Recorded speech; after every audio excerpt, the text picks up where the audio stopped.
They are not same. समझ आ रहा है तुम्हें? तो क्या आ गया, लेकिन एम्पलीट्यूड ऑफ वेव मतलब amplitude of oscillation of particle, angular frequency of wave यानी angular frequency of oscillation of the particle same with the time. तो a sin omega t minus omega upon v into x plus delta. Clear है ये? Omega angular frequency, v क्या है? Velocity of wave, velocity of propagation of wave. तो y at any x at any time t is equal to a sin omega t minus kx plus delta minus के x plus delta, जहाँ पे k एक constant है जिसको हम wave number बोलते हैं। क्या बोलते हैं? Wave number. k is equal to omega over k is equal to omega over v, या ऐसे तुम देख लो तो v is equal to omega over k, है ना? तो v is equal to omega over k, तो सही है। तो v तुम कह सकते हो जो वेलोसिटी ऑफ प्रोपगेशन आएगा वो दरअसल आएगा coefficient of t upon coefficient of x, mod लगा दिए। स्पीड हम लिखेंगे, स्पीड पॉजिटिव आ जाएगी। क्लियर है ये? तो कभी भी अगर तुम्हारे पास उन्होंने कहा है, इसको ट्रैवलिंग वेव कहते हैं। ट्रैवलिंग इसलिए कहते हैं क्योंकि एनर्जी एक जगह से दूसरी जगह ट्रैवल करती है। तो ट्रैवलिंग वेव अगर इक्वेशन, जनरल इक्वेशन तुम्हें उन्होंने दिया है तो तुम उससे वेलोसिटी ऑफ वेव प्रोपगेशन निकाल सकते हो। कैसे निकाल सकते हो? कि भाई coefficient of t upon coefficient of x का मॉड। एक चीज तुम नोट कर लो कि जो t और x के कोफिशिएंट है वो ऑपोजिट साइन के हैं, एक पॉजिटिव है तो दूसरा नेगेटिव है। ऐसा तब होगा जब वेव जा रही होगी पॉजिटिव x एक्सिस पे, जब वेव जा रही होगी पॉजिटिव x एक्सिस पे। क्लियर है? तो जब वेव पॉजिटिव x एक्सिस के अलोंग जा रही होगी तो t और x के जो कोफिशिएंट हैं वो ऑपोजिट साइन है या नहीं है? ठीक है। अब अगर मान लेते हैं वेव नेगेटिव x एक्सिस के अलोंग जा रही है, जरा जल्दी से करें। इसमें था तो wave is propagating along positive x axis.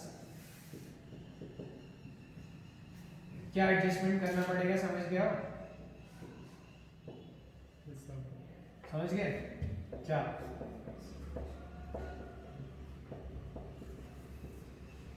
क्या मुझे दिया है तो अभी भी यही है, x इज इक्वल टू 0 का ही डिस्प्लेसमेंट दे रखा है। निकालना मुझे अभी भी वही है, किसी भी x का किसी भी टाइम पे।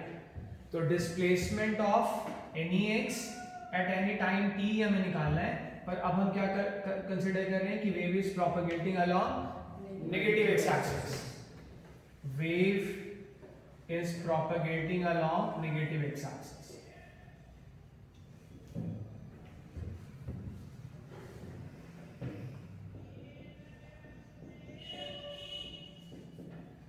ठीक है, wave is propagating along negative x axis. Point clear? तो इक्वेशन ऑफ वेव का मतलब है displacement eight any x at any time t। तो उसमें वेव इधर आ रही है तो पहले कहां पे रही होगी? इधर या 0 पे? वेव इधर से जा रही है तो पहले x पे आएगी, ऑब्वियसली x पे आएगी, यानी यहां बाद में पहुंचेगी। तो यहां पे अगर हाँ, तो यहां पे अगर t टाइम है तो यहां कब होगी? t plus x upon v। Easily समझ आ रहा है ये पॉइंट? Yes sir. तो भाई कर दें। तो y at any x at any time t is y at x is equal to 0। अच्छा 0 वाला ही क्यों लेते हैं भाई? उन्होंने दिया है इसलिए, उन्होंने x is equal to 0 का डिस्प्लेसमेंट दे रखा है। वो हो सकता है x is equal to x not का देंगे, अकॉर्डिंगली एडजस्ट कर लेंगे। भाई यहाँ 0 से x तक के जाने का टाइम निकाल रहे हैं, वहाँ x नॉट से x तक के जाने का टाइम निकालेंगे। क्लियर है ये? तो at x is equal to 0 at what time? हमें t टाइम पे अगर यहाँ है तो यहाँ at any नहीं, अगर t टाइम पे यहाँ है तो यहाँ पे किस टाइम पे आएगा? t plus x upon v। हमें निकालना क्या है? Displacement eight any x at any time t। हम उसको रिलेट किससे कर रहे हैं? x इज इक्वल टू 0 से।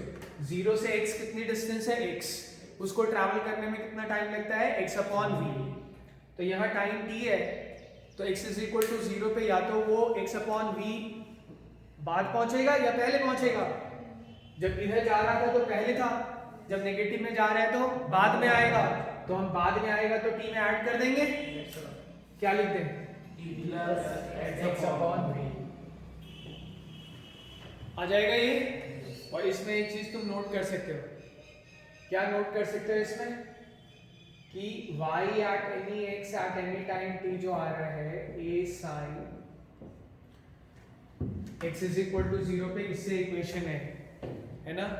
तुम यहाँ पे लिखोगे omega t plus x upon v लिखोगे प्लस डेल्टा लिखोगे, तो तुम्हें ये क्लियरली दिखेगा कि भाई लगभग सब कुछ वैसा ही आ रहा है।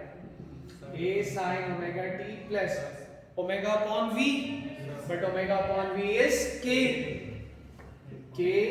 x प्लस, तो वेव नेगेटिव x एक्सिस के अलॉन्ग जा रही है, तो t और x के जो कोफिशिएंट हैं वो सेम साइन है। और जब वेव पॉजिटिव x एक्सिस के अलॉन्ग जा रही है तो t और x के कोफिशिएंट ऑपोजिट है। कौन पॉजिटिव और कौन नेगेटिव तो डिपेंड करता है। कोई इससे बाहर बाई साइन निकाल ले तो ये नेगेटिव ये पॉजिटिव हो जाएगा। बस ये याद रखना है कि वेव अगर पॉजिटिव x एक्सिस के अलॉन्ग जा रही है तो t और x के कोफिशिएंट ऑपोजिट साइड, पर अगर वेव नेगेटिव x एक्सिस के अलॉन्ग जा रही है तो t और x के coefficient same side. Point clear, note करो। ठीक है, ये जो अभी हमने सीखा है उसमें एक क्वेश्चन कर लेते हैं। पेज नंबर 324 पे क्वेश्चन नंबर 7, उसमें तुम्हें दिमाग लगाना पड़ेगा, अच्छे से सोचना और करना। ठीक है, तो मैं बता देता हूँ, काफ़ी अच्छा क्वेश्चन है। 7th वाले में ये कह रहे हैं कि a wave propagates on a string in the positive x direction at a velocity v. The shape of the string at t equal to t naught is given by this.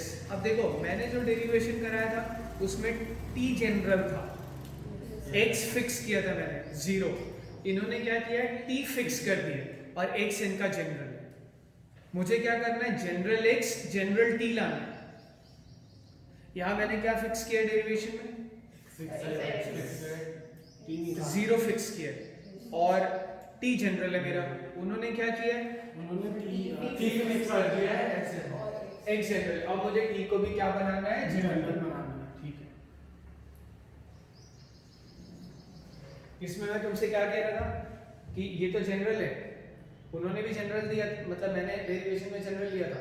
जो fix किया है और जो general है ना, उनके बीच में distance देखो, देख लो कि उतना डिस्टेंस कवर करने में कितना टाइम लग रहा है, x अपॉन v, और फिर टाइम को अकॉर्डिंगली एडजस्ट कर। यहाँ हमें निकालना क्या है, यहाँ हमें निकालना है eight any x at any time t, निकालना है हमें। और दिया क्या हुआ है, दिया हुआ है t नॉट पे।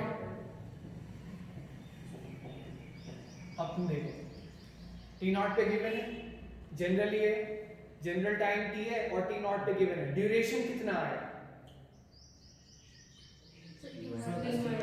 t माइनस t नॉट का ड्यूरेशन आया भाई, t इतना है और यहाँ t नॉट है, तो t माइनस t नॉट का ड्यूरेशन आया। वेव पॉजिटिव x एक्सिस के अलॉन्ग जा रही है, देखना इस ड्यूरेशन पे डिस्टेंस कितना कवर होगा, इनटू v, यही तो डिस्टेंस कवर होगा। यानी ड्यूरेशन का फर्क कितना है तो डिस्टेंस का फर्क कितना होना चाहिए, होना चाहिए नहीं होना चाहिए। यानी तुम ऐसे इसमें बात ध्यान से समझो कि ये x है, ठीक है, और मुझे t टाइम पे इसका चाहिए और मुझे t नॉट टाइम पे दिया गया है, ठीक है। तो यहाँ से यहाँ तक ड्यूरेशन का फर्क कितना आया, तो डिस्टेंस का फर्क कितना आया नहीं आया, तो इन दोनों के बीच में डिस्टेंस का फर्क कितना होगा या नहीं होगा। ये अगर x है तो ये क्या होगा, x minus v into t minus t not comma t not. समझ आ रहा है, समझ आया ये पॉइंट। नहीं आ रहा। भाई ड्यूरेशन का फर्क उन दोनों पॉइंट्स के बीच में ड्यूरेशन का फर्क कितना है, तो डिस्टेंस का फर्क निकाल लिया। एक x है, एक इधर से इधर जा रही है, तो अगर ये x है तो इसका क्या हो जाएगा, पोजीशन क्या आएगी, x माइनस जो भी डिस्टेंस है वो। पॉइंट नहीं क्लियर हुआ, फिर से बताता हूँ एक बार फिर से। हम t को t0 से बड़ा मान के चले, t तो वेरी करते चले जाएगा, t को t0 से बड़ा मान के चले, t टाइम पे निकालना। जो t टाइम पे कोई डिस्टरबेंस यहाँ है तो t0 टाइम पे पीछे कहीं रहा होगा, क्योंकि t बड़ा है ना, डिस्टरबेंस अभी यहाँ था, टाइम बढ़ता जा रहा है तो डिस्टरबेंस यहाँ आ गया, तो t0 पे पीछे कहीं रहा होगा। ठीक है, ये x है, तो यहाँ से यहाँ तक डिस्टेंस तो हम निकाल सकते हैं ना। यहाँ से यहाँ तक ड्यूरेशन कितना है, t माइनस t0, और डिस्टेंस कितना आएगा, इतना आएगा। तो अगर ये x है तो ये क्या आएगा, x minus v t minus t0। हो गया काम, समझ आ रही है बात। t0 टाइम पे, जो t टाइम पे x पे है वो t0 टाइम पे इस जगह पे होगा, और ये जगह कौन सी है, x minus v t minus t0। ठीक है, हो रहा है क्लियर। और उन्होंने t0 पे क्या दिया है,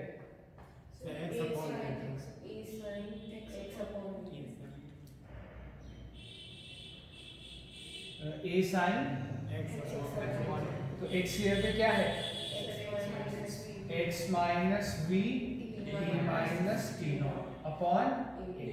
तो ये अच्छा क्वेश्चन, अच्छा ये फिर अलग होगा कुछ, फिर ये स्मॉल है, तो ये अच्छा क्वेश्चन था काफी। ठीक है, ये तुम लोगों ने कर लिया। अब एक काम करना, थोड़ा और आगे बढ़ाता हूँ, एक क्वेश्चन और करा देता हूँ। ठीक है, अब जरा तुम इसमें क्वेश्चन नंबर 4, क्वेश्चन नंबर 4 उसी पेज पे 324 पे क्वेश्चन नंबर 4 करो, अच्छे से डिस्कस करना जैसे ये तुम लोगों ने किया था आपस में। उससे जब मैं बताता हूँ तो तुम्हें जल्दी भी समझ आता है और समझ में भी अच्छा आता है।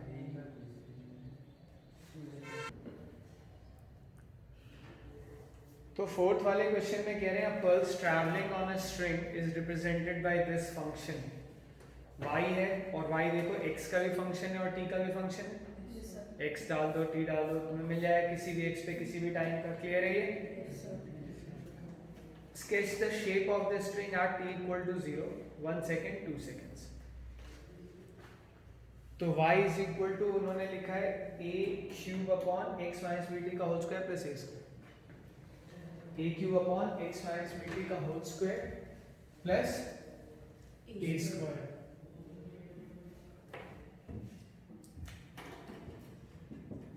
a cube upon x minus bt का whole square plus a square.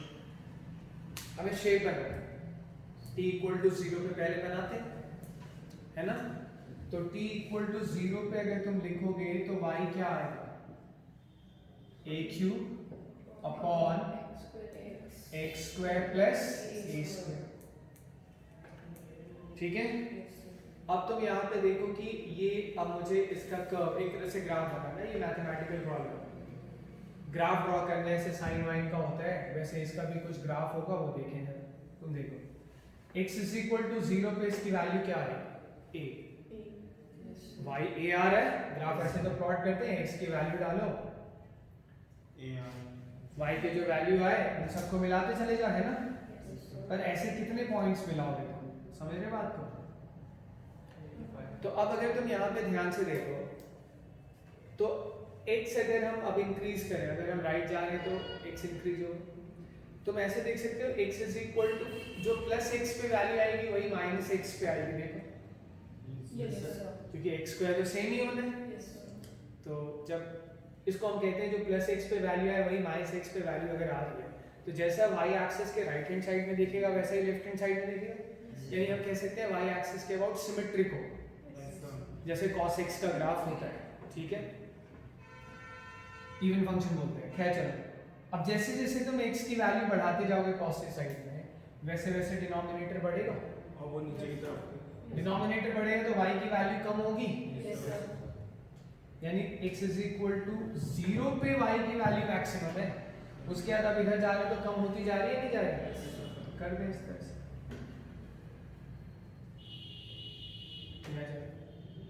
और जैसा उधर वैसा ही ये शेप आ गया। सुन, पर इसमें वेट का तो कुछ है नहीं, ये तो प्योरली मैथमेटिकल हो गया। हाँ, पर जब मैं x इज इक्वल टू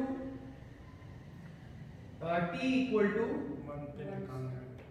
कितने सेकंड्स पे बोला है? 1 और 2 सेकंड। 1 सेकंड का मैं बताता हूँ तुम्हें। अब जब वो t इक्वल टू 1 सेकंड की बात कर रहे हैं तो इसमें अब मैं फिजिक्स अप्लाई करूँगा। मैथमेटिकली तो कर ही लूँगा, पर इसमें मैं फिजिक्स अप्लाई करूँगा। कितनी स्पीड है वेव की? स्पीड होगी इसकी 20 सेंटीमीटर पर सेकंड। तो 1 सेकंड में वेव कितना आगे बढ़ेगी? 20 सेंटीमीटर। 20 सेंटीमीटर। अभी देखो मैक्सिमम डिस्प्लेसमेंट कहाँ पे है? सबसे ज्यादा डिस्प्लेसमेंट किस एक्स पे है? तो भाई मोशन ट्रांसफर होगा। मैक्सिमम हर पॉइंट, हर डिस्टरबेंस आगे बढ़ेगा। डिस्टरबेंस अभी maximum disturbance x is equal to 0 पे 20 सेंटीमीटर आगे बढ़ेगा, तो मैक्सिमम डिस्टरबेंस कहाँ पहुंच जाएगा? x इज इक्वल टू 20 पे। वेव पॉजिटिव डायरेक्शन में जा रही है, नेगेटिव डायरेक्शन में, ये पता करो पहले। वो लिखा नहीं होगा, इक्वेशन देख के पता चलेगा।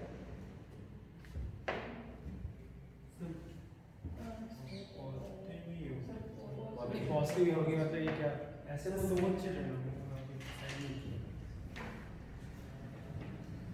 साइन टेन पॉजिटिव एक्सेस क्यों? Sine ten. हाँ, t का कोफिशिएंट नेगेटिव है, x का कोफिशिएंट पॉजिटिव है, तो वेव पॉजिटिव x एक्सिस के अलॉन्ग जाएगी। मैक्सिमम डिस्टरबेंस अभी x इज इक्वल टू 0 पे। प्रोपगेशन का मतलब ये है कि डिस्टरबेंस ट्रैवल करेगा पॉजिटिव x एक्सिस के अलॉन्ग। मैक्सिमम डिस्टरबेंस कहाँ पहुंच जाएगा?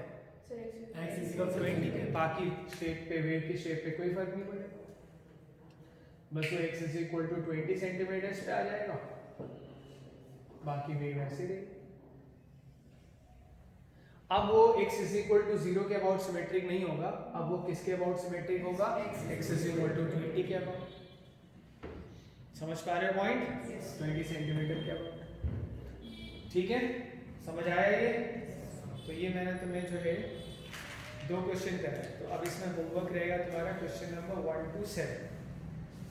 ठीक है, 1 to 7 तुम्हें करना, और प्रॉपर्टीज ऑफ मैटर में ऑब्जेक्टिव 2। ठीक है।